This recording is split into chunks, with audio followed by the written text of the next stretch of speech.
And Happy we're Friday. back. Says two different things. Right. Say happy mental health talk. Yes. Feels good to Welcome be back. back. Hey, y'all. How y'all feeling? Sorry we missed y'all last week, but we here. Yes. And y'all can call us today. Guys, please, if you're watching this, please call in. Give them the number. We would love to talk to you. What time do you think you want to start calling? About 7:25. 7:25. Okay. You sure? Well, I'm thinking like 7:30. Look, 5 minutes later. Go for it, sister. Like half show talking, half show speaking. Yeah. We really need you guys to call in because, we love sharing our story. We love talking about the things we go through, but there's nothing like knowing other people are going through things as well. Yeah. And how y'all get through it and, sharing, from your perspectives, and it can also help others, your people that's listening, like, oh, wow, they went through that too. Yeah. Yeah. And if you, simply just don't feel like you have a space to be vulnerable or a space where somebody listens to you. Sometimes people don't even need a response, but just somewhere like, oh, you know what? I need to get that off my chest. It's a safe place. Yes. So please tap in. We're going to start call-ins around 7:30. We're going to have the number on the live stream, so you should be able to see it. And we can't wait to talk to you. What would you guys like to talk about today? Let's see. Any comments we have? I know last time we were like, comment what you guys want us to speak on. What would you like to speak on? Some mama issues for myself, but okay. Mama issues. So we're going to do a part 2 because last time we kind of spoke on how your childhood and your relationships with your parents can affect your future. And I think we could go on about that for days. Mm-hmm. So we could do a part 2, the way mama issues and daddy issues can affect you. And it feels like a never ending cycle. Yeah. If a face needed for a poster for it. Yeah. She said, put me right on it. Yeah. It's a struggle. It's sad. It's frustrating. It is. Are you okay? Mm. She said, I want to cry. No, I'm a thug. I'm going to thug it out now. My mom does not like crying. I don't do the crying. She'll cry and I'll try to give her a hug and she's like, no. Yeah, I just think it makes you more vulnerable and makes you want to melt more. So it's like, eh. Do you think you have a hard time feeling comfortable being vulnerable or being the one who needs a shoulder to cry on?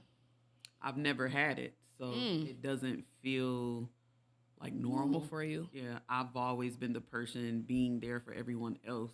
So I've never had a place where I can break. Yeah. You know what I'm saying? You've always been the place that everybody else breaks on or breaks to. My current relationship that I'm in now, he's very good with allowing me to open up and share my deepest, darkest emotions and listens. And I can break with him with no judgment and, he'll catch me and things like that. But even with him, it's like, baby, listen, I'm a thug. Ain't nobody got time for, this crying stuff. But he's made it so easy where, I have, broke down. But I can't say it's easy because if you ain't had something your whole life and then it's just somebody want to give it to you, it's like, oh, I'm good. Get away from me. Mm-hmm. And that's the hard part because I feel like all of our inner child, the inner child in all of us want to feel loved, accepted, worthy enough, comforted, safe. And unfortunately, when you're conditioned to survive, it's foreign to you, She said, are you sure you're going to thug it out? Because it's looking like the thug ain't going to thug. Look, I'll try to hug you. No. I mean, it's okay to cry, though. I definitely could tell it's been everything mentally that's been going on this week has been a lot on on you. And it's hard, especially when you feel like things keep on happening. It's you never get a break. How do you heal from something that is constantly being put on your shoulders? Yeah, and it's I feel like society doesn't allow people gracefully to live in their experience with having mommy issues. Yes. And it's not even a topic that people talk about because one lady said it best, moms are put on kind of like the same pedestal as God. So if you don't have a relationship or it's rocky or you feel away because of whatever your experience is, you're judged for it. Like, that's your mama. You only get one of them and stuff like that. And all of that is true, but it negates your experience and what you went through. And I was watching a show, and the woman was discussing mommy issues, and she said people don't realize what they be doing to people that is experiencing that bad experience with their mom. Yeah. And they further harm them. Yeah. By not allowing them to like share what it is that they experience and being free with doing it without judging them. And she says, God forbid, but what if something happened to you where, like, say a car ran you over and y'all called the ambulance? Is the ambulance coming to check on the person that was driving the car that struck the person, or the person that was struck? And so, her guess was like, of course, the person that was struck. And the point she was making is the person who is experiencing mommy issues is the one who got struck. The mother is the driver. So we not checking on you, mom, because you're the one causing the pain. Yeah.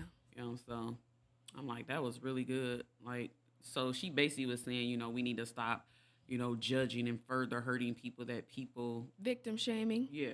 We got to stop blaming the victims for feeling a way about being abused and being, wanting you to just poorly. get over it and forgive and stuff like that. And, despite the things that I've experienced and been through with my mom, I still don't be mean or nasty to her. I still be respectful.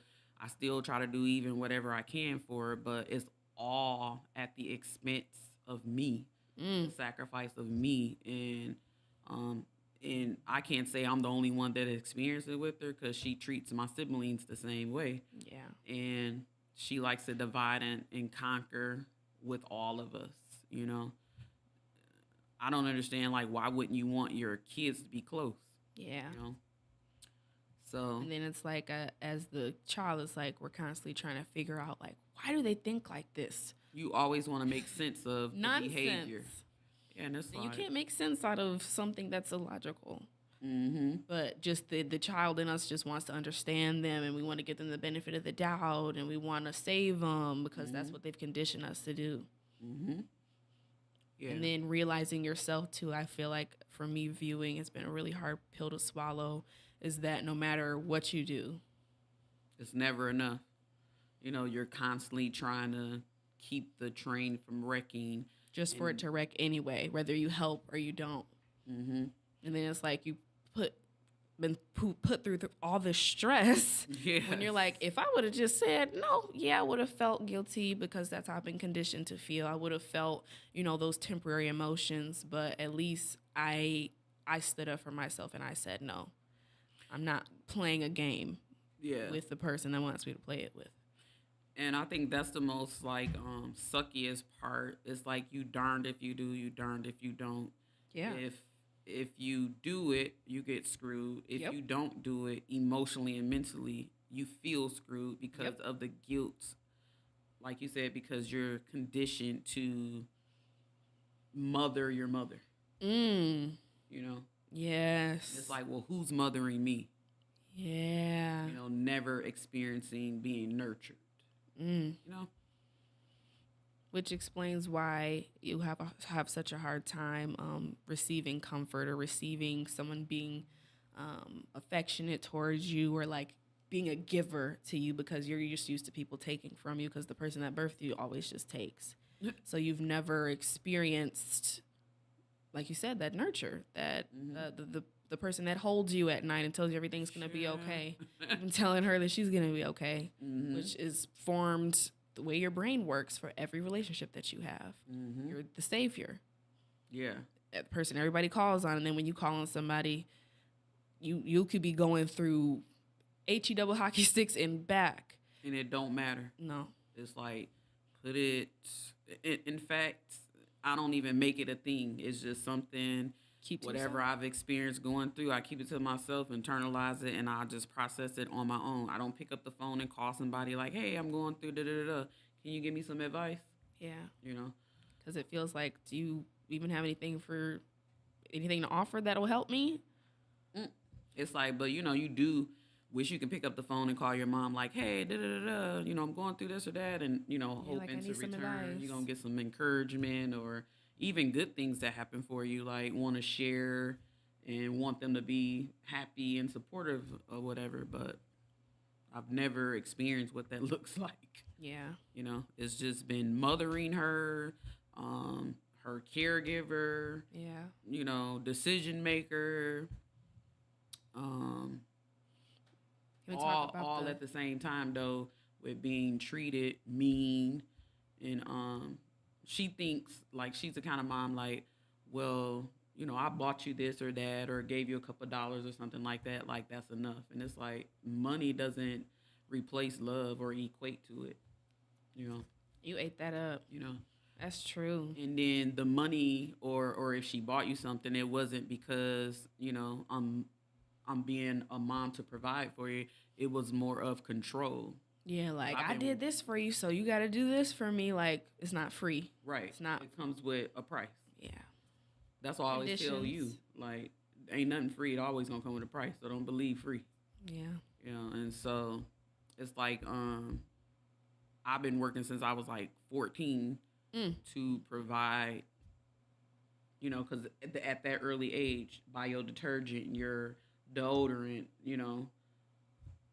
like, hey, need some school clothes, stuff like that. I want to say when I was around 16, she like telling me go tell your man, and it's like, excuse me, Yeah. And then that's how I feel like what people don't realize, that's how people can get into a relationship that isn't good for them, but because this person is supporting them in a way that your parent isn't, they feel like they have to accept this in order to get needs met. Yeah. You know what I'm saying? Void filling. No, surviving. You know what I'm saying? Because if your mom telling you what you telling me for, go tell your man. And what if your man cheating on you? I thought you know what I'm saying? And you want to really leave him, but you can't because, I need him to help me figure it out because my mom not, So yeah, even to the point, leaving me home with my siblings and having to help them with homework and go to even to student teacher conference, like parent teacher conference. I was going to my brother's parent teacher conference. Yeah. You know what I'm so saying? Not only you were her parent, but like your siblings' parent too. Mm-hmm. I didn't get to experience like, going to football games and things like that. Well, you got prom, but like homecoming and like hanging out with your friends and. Nope. So you basically just feel like you didn't get the opportunity to be a kid. I didn't have a youth. No. And then it went from there to, like, keep telling yourself like, life got to be better than this. So it went from that to I got to find and create my own family that looks different from this.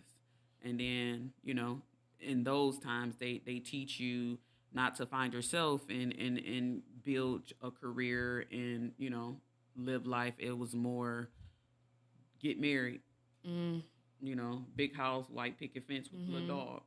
You know what I'm saying? And then Where did that even come from? It's so popular to society. Yeah. So then you find yourself jumping from one fire to the next. Yep. Yeah. And you end up running into the person that you was running from. Yeah. And so now you got two of them tag teaming you, and you in the middle of it, trying to figure it out. That's a lot. Yeah. That's a lot of pressure. Mm-hmm. How do you feel like you handle? How do you feel like you've handled coping through that? Like, has this been a rough journey for you to like detach yourself? Like, what's been your solution through this? Like, not being the person to call and not making the decisions anymore, not being the parent. Has it been hard? I don't know if has been a time that I ain't been the parent. You know what I'm saying? And like just as recent as, so, she's getting older, obviously. And, I want to say she's declining in a sense or whatever. And you know how it could be when you're getting older. I try to have empathy, like for her. You know, imagining like getting older, you're starting to decline, your life is changing in what you're not used to. Yeah. So, you know, she is a very independent person, so she ain't trying to give To up her her, nothing. independence. Like, and she's very prideful, you know. Yeah. So, you know, with that, it's like me needing to step in and like help her make decisions better for herself. Like she didn't been in probably, no lie, y'all, like for real, probably 12 car accidents Oof. within the last 2 years. Yeah. So, you know, she done been, you know, in and out the hospital on ventilators. You know, they're saying, you know, she shouldn't drive. They even recommend that she, you know, be in like an assisted living program because it's like she need 24-hour like care. But when you prideful and things like that, nope, you Yeah. don't tell me what to do. I'm doing what I want. Rebellious. Yeah.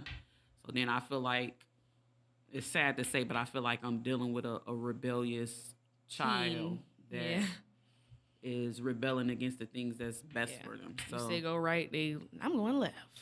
yeah. So my point in saying all this, I'm 46 and I'm still doing it, you know, even when I try to get out of the way and just like, okay, if that's where you at, that's what you want to do. I can't make you do whatever you want to do.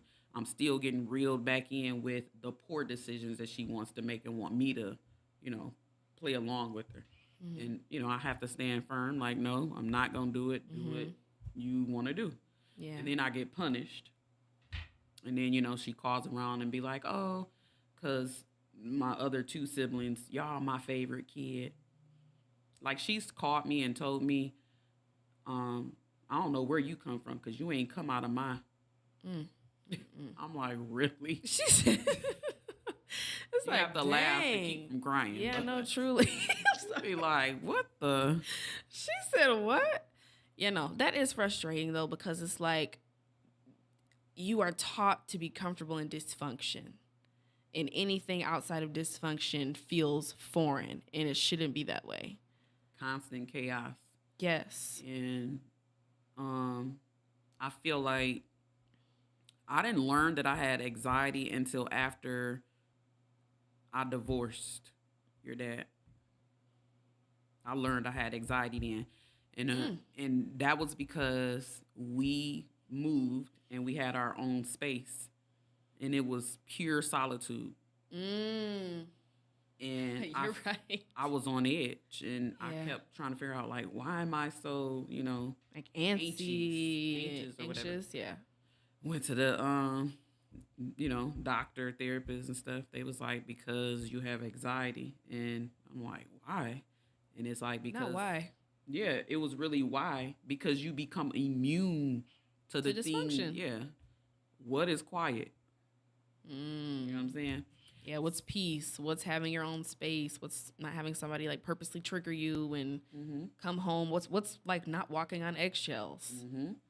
So in therapy, I learned that my life has always been filled with fires. And the reason why I overanalyze and overthink is because I'm trying to get ahead of the problem before it happens, because I'm looking for something to happen and trying to put it out before it explodes. And that's been my life. Your pattern. Do you think that's bled into all of your relationships? Trying to figure out, or you mean overthinking? All of that. The fires, the overthinking, the overanalyzing, trying to figure things, like trying to stop something before it even happens. I mean, I'm always steps ahead of. She most is. I ain't gonna things. cap to ya. And sometimes I feel like it saved me, but sometimes I feel like it'll cause you not to get no rest. Yeah. You know? Yeah, because you're on a constant. Your mind's not It's relaxing. Yeah. In your sleep, you trying to solve problems and trying to figure out what tomorrow's problems would be and how you can stop it. So you're not. The mind's is closed, but you ain't sleep. Yeah, no, it's very frustrating. I feel like a lot of people don't speak on that because we're so afraid to, I don't want to call it like put a spotlight on it or like bring the topic up because of the judgment that people have. Like, what goes on in this house stays in this house. You shouldn't, speak on your parent in a bad way. And it's like, we're not speaking on our parents in a bad way. We're giving light to the way we were treated by that parent. Mm-hmm. Don't get mad at me for telling the story and it's a bad story. Right. Get mad at the bad treatment that has happened to me. Right. But it's never looked at as like, that. It's always like, well, you shouldn't be saying like it's this. your fault. Right. And it's like, we really got to stop as a society judging people for how they feel about how they were treated, because you cannot tell anybody how to feel about something that they were traumatized by. And you can't tell them how deeply it affects them. You can't tell them how to convey that to someone. And you can't tell them to not share it with other people to protect an image or to protect the way other people view it. I'm not the one that treated myself that way. Okay. And still I getting treated that way. Right. And it still ain't stopped. Exactly. You be like, I'm in the twilight zone. No, truly. It really does feel like that at some point. And it's like, if you don't get it out, you'll be enjoying yourself crazy. Mm-hmm. Because it's a never-ending toxic cycle that feels like a war that you cannot get out of. Mm-hmm. And then it's like, how do I get out of the war? Like you said, even when I try to take myself out, it pulls me back in. Because you're conditioned, I have to save her. Mm-hmm. And then imagine being conditioned to have to save a person that no matter how much you do, they don't even want to save themselves, though. Self-destructive. And you still can't save it, and it makes it feel like it's your fault. Yeah. Because you're not doing enough. Mm-hmm. When you don't have any control over what somebody choosing to do. No, especially if it's self-inflicted. Yeah, so it's come to where I just have to like go distant. Yeah. Not call, not go around. And it's like it's sad to say, but this is my truth, is that I only have a peace of mind is when I keep distance, because it's like, every time I'll try to give an inch or give a mile. It's like I feel like it's you in this bad relationship that's been off and on. Y'all break up, y'all get back together. You break up, you get back together. And then, you have your guard up in the beginning, but because it's somebody that you love and want this relationship with really bad, you let the guards down, and then you get stuck again. And it's like, now you feel like you that further worse off because you keep letting them back in. Yeah. And it's like, you'll set the boundary and then let them cross it. Mm-hmm. Because you want to help them. You want to see them do better. And you think, you want a relationship with them. You want the fantasy of like, I want to hang out with my mom. I want to, take her to go do some stuff, sit at a house, chill with her. Mm-hmm. But it's like, unfortunately, our reality is like, we can't choose who we come from. Yep. And as nice as that sounds, it's like, it takes two to get there. And one thing I've learned is that like when people are stuck in their ways, they're stuck. I think what you have showed me is when you told me you wrote the song about your dad about incapable. I had to like really think about like what you were saying when you wrote it. I'm like, I've come to the conclusion that she's just like incapable. Yeah. And so it's like once you get there, like I try to like tell myself like meet her where she at. You know what I mean? I remember going to therapy, and my therapist will always say, you can't have any expectations for your mom because you'll be disappointed every time. Every single time. So I stopped having expectations, but it's just one of those things where it creeps back because your inner child is constantly screaming for that. Yeah. For that nurture and for that relationship to be strong. But you get slapped right back to reality, and it's like, oh, this is why you don't have any expectations, because she just ain't capable. Yeah. Don't have the capacity. And like I said, I have empathy for her because I'm like, whatever she didn't experience and been through is, for whatever. You have to treat me this way. Yeah. I can only fathom. And then, it's like, well, talk to him, tell him how you feel. And I've I've shared my experience, how I felt. I've even been to therapy with her, you know. Yeah, just basically Child. trying to find every solution that you can to fix it. But I think you've come to the realization that it's not fixable, Mm-mm. It ain't. which is a hard pill to swallow. It's really hard to come to terms with reality because our inner child is still within us and is constantly screaming for that. Mm-hmm. It's so hard for our mind, our heart, and our body and that inner child to understand that this will never happen Right. because Accepting. acceptance is just like grief. You know what I mean? Imagine grieving a parent that's still alive. Child. That's hard Mm-hmm.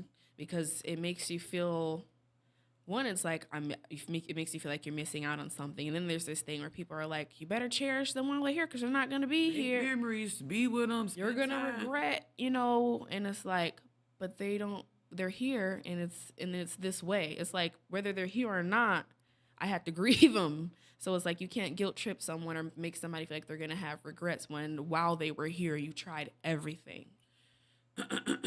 I forget my girl name that I watch. I watch a lot of inspirational videos, to try to help. You was asking me how I Yeah. cope, I be trying to find ways to cope. So I listen to, a few therapists and stuff, and she referenced that, that's one of the questions that, her patients ask, as far as like, you're gonna regret this, that, and the third if you don't do this, that, and the third, as far as what society tell you. And she talked about she has learned that it's actually the exact opposite. That you allowed yourself to be abused all the time that they was here, Mm. and you're gonna regret putting yourself through all that turmoil just to say I don't want to regret. Yeah, you're like volunteering to stay in a toxic relationship. You're gonna wish that you had that time to feel whole. Yeah. You know what I mean? Yeah. Because Because it's you like, can't get that time back. yeah, because it's like you're not doing anything. Mm-mm. What are you gonna regret? I can go around her, Yeah. and it's not pleasant. Cordial. Oh, yeah. You know what I'm saying? Yeah. So it's like, Right. what am I creating as a memory, a non-pleasant moment? I'm not getting what I'm, ideally Looking for, yeah. looking for. And I ain't looking for perfection. It's just really the basics, you know? Yeah. Like, imagine your mom, you step in the room and they just looking you up and down like, ugh. It's like, what? Yeah. It makes you feel like a woman that doesn't like you, and you know what I mean? Yeah. But yeah, I'm a digress though. You can, share your whatever. I don't got nothing to share. No, I mean, like, I don't want to take over the whole conversation. No, look, that's what this is here for though. Sometimes I'll have something to say, but it's like you have a lot to share too. You know what I mean? Mm-hmm. So it's like that's what this space is for. I can share certain aspects from daddy issues, but I don't got mama issues. I love my mother. Not saying that She you don't. tell me every day, all day, I love my mother. I love like you. I love my daughter. Down. So I do think it is important for the viewers to see both sides because daddy issues and mommy issues have different effects. Same effects, but different effects and different treatments and different, outcomes. So don't ever feel like you have to like digress or shorten the story because that's what people are here to listen to. Because just like you're sharing this and we've seen so many people be like, oh my God, I go through the exact same thing, but everybody be making me feel like I can't speak about it. You are empowering other people to speak on it or to just at least feel heard. Like, dang, I thought it was just me. So I think that's why this is so powerful because we are talking about uncomfortable conversations and things that we could possibly be, controversial or ridiculed for, but it takes a brave voice to speak on it. It can't get no worse than Exactly. It's like we don't have anything to lose. Really, we done got towed up by family members, friends, like everybody. And that's why we're so close because it just is what it is. But at the end of the day, you can't live in fear of the opinion of others because you'll lose every time. And it's like, at the end of the day, this podcast is not for anybody who doesn't agree with, you know what I mean? Like, I'm not looking for approval or right, validation or any of that. No, I'm just here to stating share what a my story. truth- And you have every right to do that, because what do we always say? Your voice matters. You're seen, you're heard, you're understood. And if nobody understands you, and if nobody ever said that they love you, we love you here. So I think you're just a representation of, like, exactly that. So, yeah. Well, I want to say shout out to you for sharing that, because I know talking about that is not easy for you. Talking about emotions, period, for you is not easy for you, let alone, something that's like a close relationship like that. It's easier to get on here and be like, I'm good. Yep, thank you. But I'm so happy that you were real. You got on the mic and you were real, and you said how you were feeling, because that's the importance of mental health. If you don't acknowledge it, you're faking, you're pretending. You shouldn't have to pretend when getting off is going to be so much more beneficial for you in the future. Yeah. So, yeah. Yeah. Well, shout out to the Lord that I didn't repeat the cycle. Thank you. Appreciate you. Like, thank I'm you, Lord. so glad you didn't. Yeah, no, you're the best mom I could. Thank you, Lord. No, I'm so serious. This lady right here is my best friend. And I'm sure all of you already know that. She's literally like, I'm obsessed with her. She really No, is. I'm so serious. Like, every time I get off of work, I'm hugging her. Like, this is the one where she has to push me off. I'm like, I love my mother. I love my mother. Just give me hugs. Give me hugs. Give me hugs. Like, I love her so much. I always tell her, I'm like, she's just like my safe space, and like what she's been her whole life for me. You know what I mean? It just breaks my heart though that you feel that, like, that, not even that you feel, but that you haven't had that. And it's that's why I always like say shout out to the Lord, because it's like you hear people that go through different experiences, and it's like how do you be something that you never seen, right? Yeah. And so that's why I'm like shout out to the Lord, because I feel like how do I be something that I never seen? And I came from a perspective as I became a mother to be who I needed. Yeah, that was like your foundation and everything that you did for and with me. Yeah. Like being what you wish you had. Right. And I think there's a lot of power in that too, because especially when you have situations like that, like I think we were talking about it a little earlier, and I've just seen videos on Instagram and stuff where it says that like mothers can become envious of their daughters, and mothers can be mad that they turned out better, quote unquote, better than them, or it's like this competition. I think she's never really been happy for me for anything that I've accomplished or anything. Yeah. Or like imagine if I never told you I was proud of you. Child, that would break my heart. Yeah. Yeah. And then it's like I feel like as a child, we're always seeking our parents' validation. We're always trying to prove, like, I did good, right? Like, tell me I did good. So when you don't hear that, it could be very destructive to your self-esteem. And your self-esteem, girl. Oh. Can I give you a hug? She's saying no. It's okay. Can I hold your hand? It's okay. I'm proud of. Look, she don't even want to hold my hand too long. No, it is okay though. I'm happy you're getting the emotions out, because sometimes you just gotta freaking scream. Sometimes you gotta cry. Like, you don't have to hold that stuff in. I'm so proud of you, Mom. She's proud that I'm crying, y'all. I know that's backwards. I'm not happy she's crying. No, I know what you mean. Like, just how? getting it out. Yeah, because she doesn't let her emotions out. Like, she internalizes everything and just keeps it to herself. And it's like, sad. Every time I've tried to like share, what I've experienced and, how to make things better and stuff, it's like she hears nothing you say and she turns it right back into like herself. Yeah. Like, alrighty, we're not getting anywhere. And I think that makes it so much harder when you're trying to explain a story to somebody that you know happened and they keep telling you. Get a sorry. Yeah.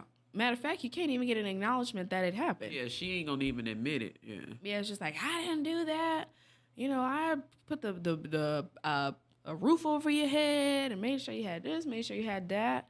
And I think one thing that we have to be more aware of is that when somebody says that you did something to affect them in a negative way, we're not discrediting what you were or right. the positive things that you contributed to somebody's life. Right. We're just saying that, yeah, you did that, but this deeply affected me. Mm-hmm. And because I'm telling you this does not mean I'm saying you're a bad mom, a bad dad, a bad parent. Mm-hmm. I'm just telling you I wish you would have gone about this in a different way because it affected me so deeply that it's still mentally, I'm held hostage in my mind because of that till this day. Mm-hmm. And it's okay for you to be transparent about that. Like, I think we need to start opening up more conversations like that because nobody is perfect. But we, as parents, we have to also get out of like, I was the best parent. I did the best I could. We're all doing the best we can. But it's also okay to make errors as long as it can acknowledge that and apologize and change that behavior moving forward. It's okay to admit, like, dang, I was wrong. I would never want to make you feel that way. Mm-hmm. Yeah, because, like, nobody, like you said, nobody's perfect. Yeah. I don't mind saying I'm sorry if I did. You'd be the first one. And I'll tell you, too, I'm like, Mom, I didn't like that.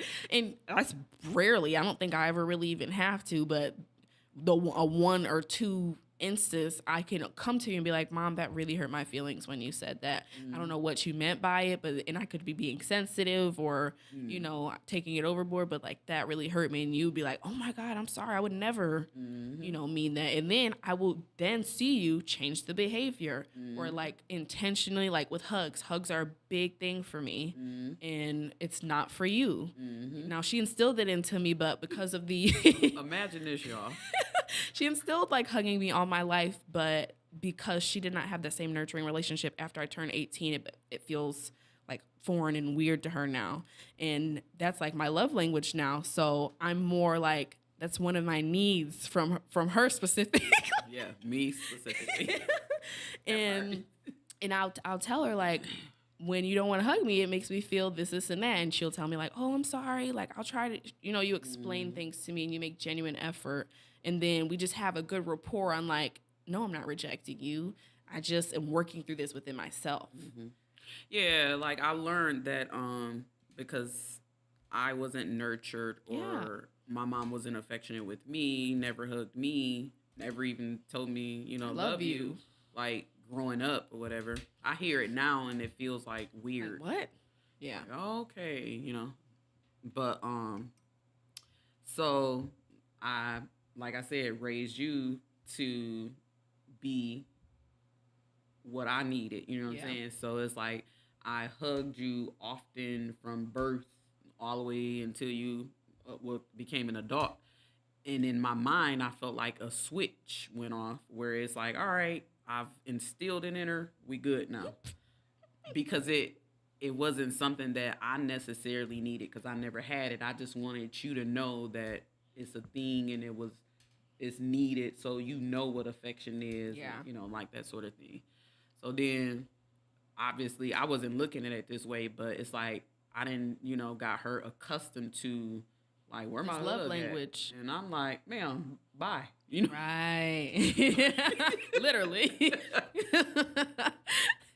Oh, my God. But I'm like, oh, Right, like, oh, I did teach you that all your life, and then I snatched it away.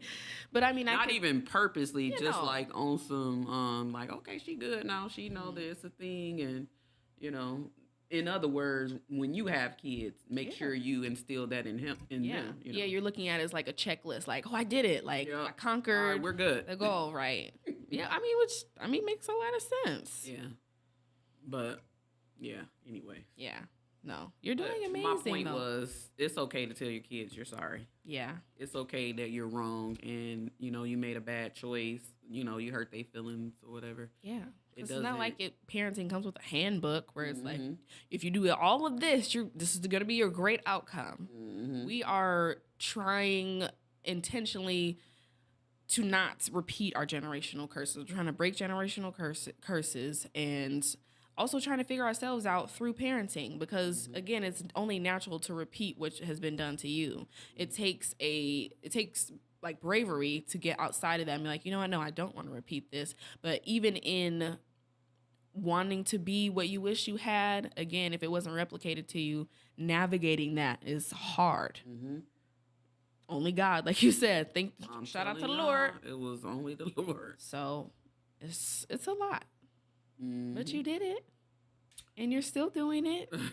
Shout out to the Lord. Yeah.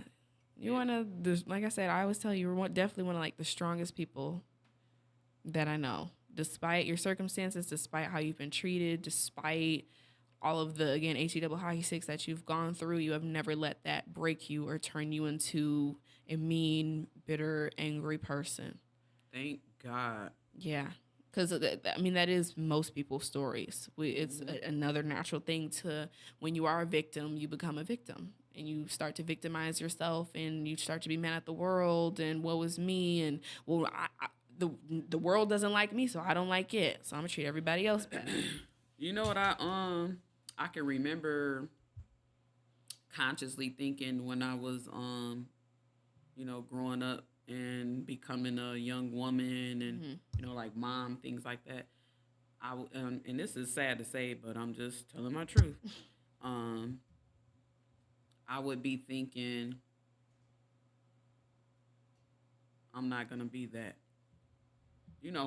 There's people that grew up like, I want to be just like my mom. I want to be just like my dad. Yeah. You know what I'm saying? Like I feel about you. And don't get me wrong, like, I don't want y'all to think like my mom is this monster and, she don't have some good qualities. She does. But I've just learned, depending on the position in a person's life, it will depend on the type of relationship that you would have. Yeah. So, she has some good qualities. But I've just learned there's just some things she just don't have the capacity to be. But what I experienced just in my mind, consciously, I would always think like, oh, no. I felt like I would be running from it all the time. Yeah. So I think that's where the intent was embedded in me at. So if you don't want to be that, then what do you want to be? Right. And the only thing I could think of was the opposite. So that's some deep stuff right there. Because, like, and I know she ain't the only parent that has done this, but, putting men before your children is this huge thing that, society does. And that was, like, another experience, that I had, with her. Yeah.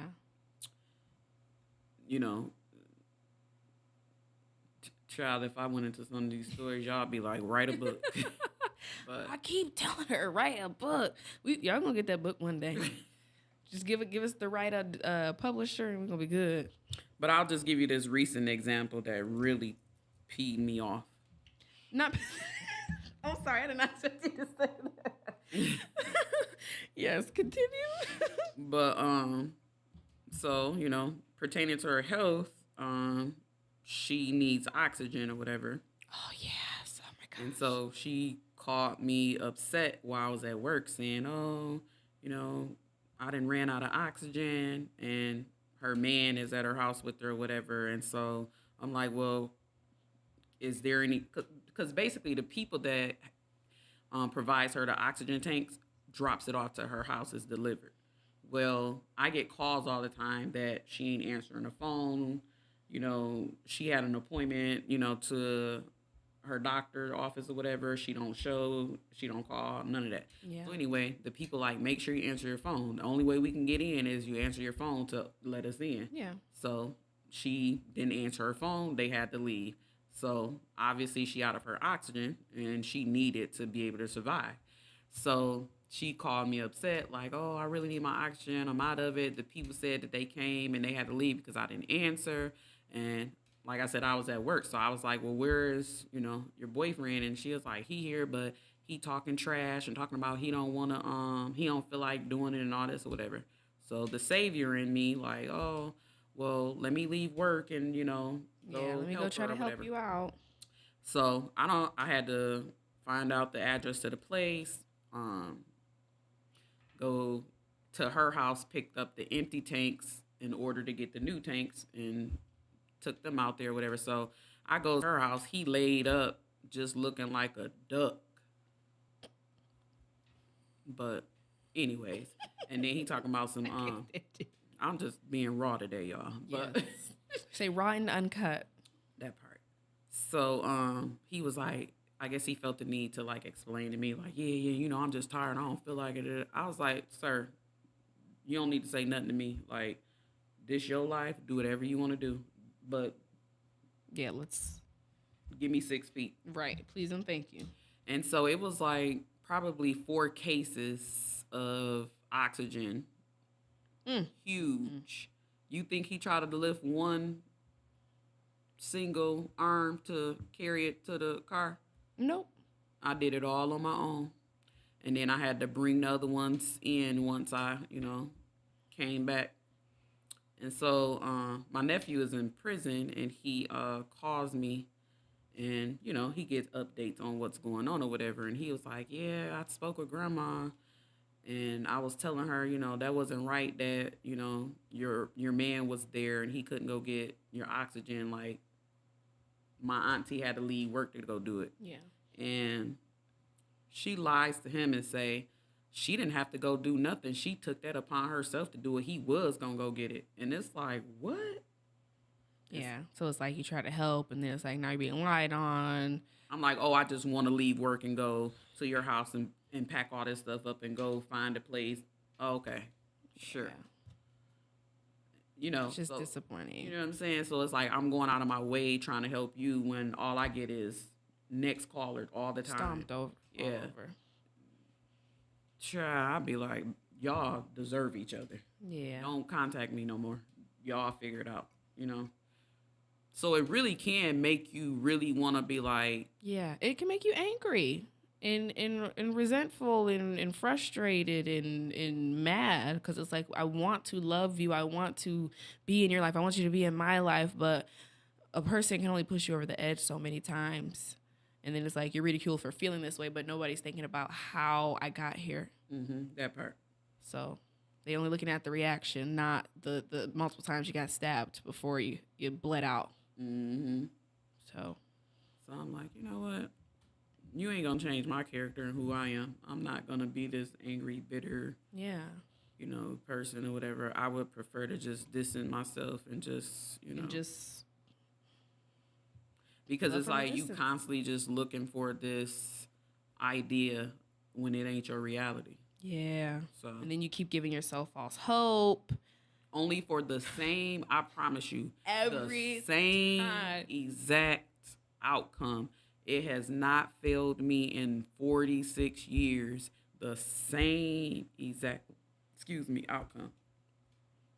I'm talking. It's insanity. Oh, God. The definition of it, yep. Yeah, so I'm just like, child, you can't make this up. No, you can't. And then she changed her number. The boyfriend blocked me. I'm sorry, what's the way you said that?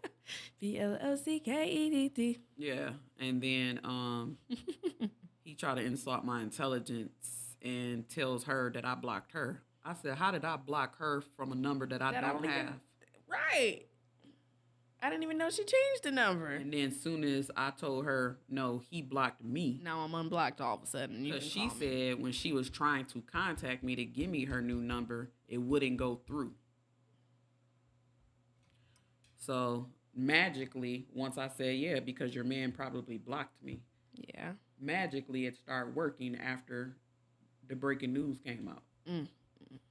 I'm like, child, bye. You said bye, wig.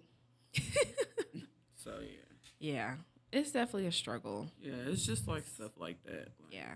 It's a constant evolution. It's a constant healing journey you got to keep putting yourself through. But the good thing is that you have not given up.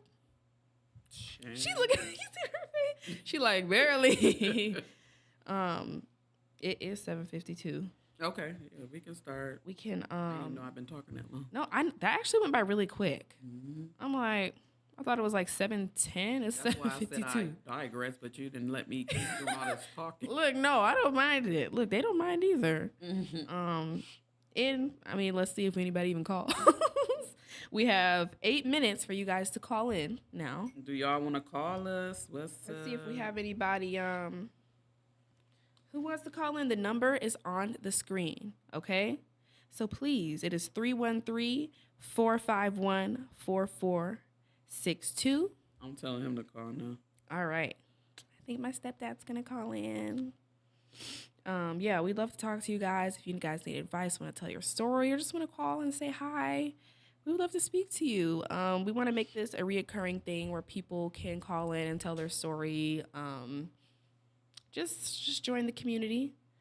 The mental health talk, Ren Tribe. The revolution of emotional nuance is what I call like people that support my music and my artist and my mental health journey. Give them your website so they can go pick that new merch up. That's actually a good question. Hold on. Link in her bio. It's called laurenicolemerch.myshopify.com. And it has the Ren Tribe collection on there. I actually partnered with Adidas to get this merch out. There's Your Anxiety is an Op t-shirts and sweatshirts that are Adidas. I Don't Fit In, I Stand Out Adidas hoodies and shirts. There is a Ren Tribe diary where you can like write your emotions out. And there is a revolution of emotional nuance t-shirts and hoodies as well. So and tell them about Earn with the Artist. Okay. She's like, you're going to promote yourself. So I have this thing that's called Earn with Artists. And it's basically where you guys invest into me. And if you invest into me, you get money as well. So when you sign up for it and you purchase my song, I believe my song, I Don't Fit In, I Stand Out, is like $2.99 for purchase right now. And you can also purchase my song Cope, just an MP3 file to send, trying to keep these songs coming because it's expensive. And there's other ways that you can just donate also if you want to help her continue to bring y'all good music. Yes, good music, good content, keeping things like this going. There's options for that as well. But after you do purchase it, you'd be sent an affiliate link. And if you share that affiliate link with somebody, you earn 30% of what I got. That's why it's called Earn with the Artist. Yes, kind of like an incentive. It's like you invest in me, I want to give that back to you as well. And, as artists, we spend so much time and money on, investing into other people's platform, Apple, Spotify, Pandora, which I'm very thankful because it gets your music out there worldwide. But that money is going to them first before it goes to me. I'm not, receiving the revenue from all the revenue that I just paid to even get it to you. You're getting something, but not all. What I should be. You're independent, so if you do it this way and you help support her, it all comes to her, and she gonna give you 30% for helping support. Yeah. So it's just a new wave for both of us. And we're just trying to make it a thing because it is hard to be an independent artist, an independent mental health advocate platform. This is everything we do is like homegrown. Our homegrown people that we're working with, homegrown videographers, managers, photographers, business. Like I said, even this platform, like it's all people that we love dearly and know, and who really are just looking out for us, even, now, who believe in the cause. So it does really help. Like even the merch, like please feel free to go buy some. It really does go such a long way. It's been in the works for months to finally get it on the website. And even having being partnered with Adidas on it is insane. Yeah. It's like, my design's on an Adidas sweatshirt? Okay. What? Please go purchase it. And they also have like Klarna options as well, like quad pay, so you don't have to pay for it all at once. Or if you just want a t-shirt, it's like $25, $26. I know the Adidas ones are more expensive because it is a partnership and it's like a brand. Yeah. I was gonna say brand, but I'm like, no, it's a brand. It's a real one. Right. You can pay $10 today, $10 next week, $10 after that. Yeah. It depends on how you get paid. So Exactly. it could be like every 2 weeks. Or... Exactly. So yeah, we haven't got no call-ins while I spoke about that. Well, but I'm not mad at it. Yeah, but we love you guys. We appreciate you. Yes. We have 3 more minutes, so if you guys do want to call in, there still is a chance. I know calling in is a little nerve-wracking. I know a lot of people that I ask for like, I'm scared. Like, I don't know. It's not easy to speak, especially on camera in front of people. So I told him it's too late. It's okay. Bye. she said you took too long. Next time. We do. We have been reached out to a few people though who want to be part of the show. So maybe we can just set up like an actual time with those people, Yeah. the ones that want to, like, call in at 7:30. We can, talk to you for 30 minutes. Yeah. Let me know what you guys think of that. If you like want to be on the show, we can set up like an interview or because I told like that. the guy that wanted to be a part of it that you would reach out to him to set something up. So All right. I don't know if that's next week or the week after. I Whatever. think why not? Maybe this episode could just be us introducing that to you guys. You guys have the number now. This is what the number will consistently be. So save it, screenshot it, and comment down below. Yeah, tell your friend, your auntie, your mama, your daddy, your sister, your brother. We want to talk. But yeah, if you want to be a special guest, let us know. We'll see if we can work out a special guest next week then. All right. All right. How do you feel after getting all that out? I feel amazing. Is that a real amazing or? Amazing grace, how sweet the sound. It's like going to church. You don't leave out the way you came in. When you let it out. Yeah, it's like a weight lifted off of you. Yeah. Well, I love you. And I love you. I love my mother. She loves her mother. I love my daughter. That's our inside joke. Yes, we're like, I love my mother. I'm gonna get a shirt that says I love my mother. I'm very proud of you for opening up about that today, and I'm sure just like I am, everybody else is ready to hear part 3. Yeah. Because the story could go on. There's a lot of deep trauma there, so we do hope you guys enjoyed this episode. Yeah, thanks for tuning in. We appreciate y'all. We love y'all. Make sure y'all go to Lauren Nicole YouTube channel, subscribe, like, comment, tell a friend, share the videos. One thing she's going to do is promote. Yes. Go check her out on Instagram, Facebook. Yes. And go check out all her music. It's on all streaming platforms. Thank you, Mom. And her name follow is my mother on Instagram as well. The Way to Mental Health Talk shows it. Yes. You don't have to follow me. I'm just... go follow her. We love you. We hope you have an amazing weekend, and we will see you guys next week. Bye. Bye.